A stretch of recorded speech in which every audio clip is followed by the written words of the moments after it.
And I think the hardest part of that is the delegating is actually not that tough, because I don't feel like I'm a controlling person. I'm great letting that part go. As long as it's the right person to do it and I know it's going to get done and I don't have to double check it. The hard part is figuring out what it is that you are not good at and where you do need help. So again, I don't feel like I'm a controlling person, but I also don't want to admit to myself, gosh, I'm not very good at doing that stuff. I want to be good. I'm the business owner. I have to be good at that stuff. No, I don't. I have to find somebody who is good at that stuff.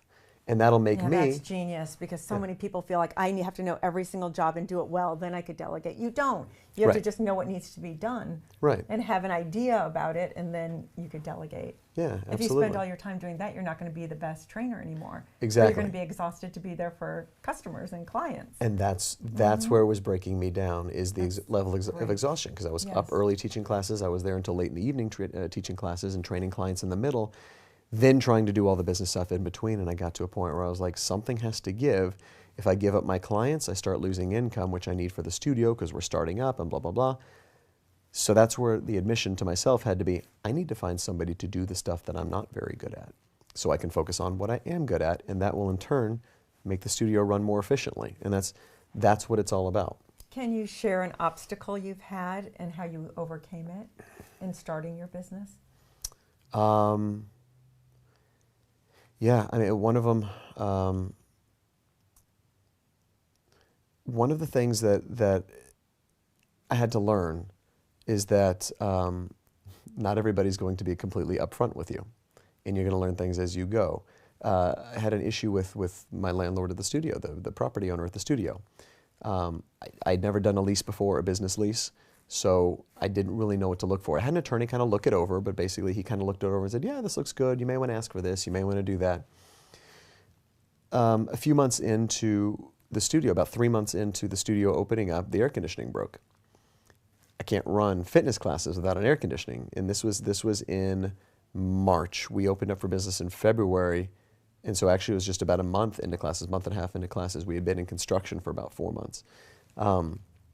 Air conditioning broke. I called up the landlord and said, hey, I need someone to fix the air conditioning. She said, you're responsible for that. I said, what do you mean I'm responsible for that? She says, well, in your lease, that's tenant responsibility. I said, the unit's 20 years old. Like, I called somebody out to look at it. Why am I responsible for this? I've only been open for a month. And she said, well, by your lease terms, you're responsible for fixing that. And so I thought, okay, well, A, I could battle it out in court with her, but what am I going to do about my clients? My clients are not going to continue coming if I don't have air conditioning. Right. B, replacing the air conditioning unit was going to cost me about $8,000. What do you do?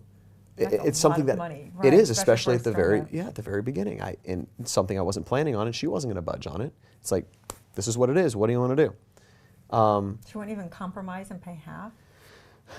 I didn't have time to figure that out because all I know is my clients are starting to talk to each other. The air doesn't work there. It's like, I can't have that. I can't have that feedback at the very beginning. So I have to call a guy out. I have to figure out how to make it work and I have to pay for it.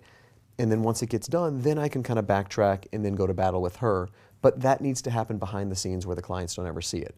So it was a financial hit. It was a huge time waster for me. Like, I just didn't have the time to be devoting to fixing the air conditioning unit that was 20 years old before I got there. But the bottom line of it was I needed to figure out how to overcome an obstacle without letting the clients know, because it's not their problem. All they need to know is they have a great place to come work out. So it's happy face, happy face, happy face. Class ends, I'm on the phone screaming at people. But interesting, yeah. But you have to do it. Right, you don't have a choice. But you don't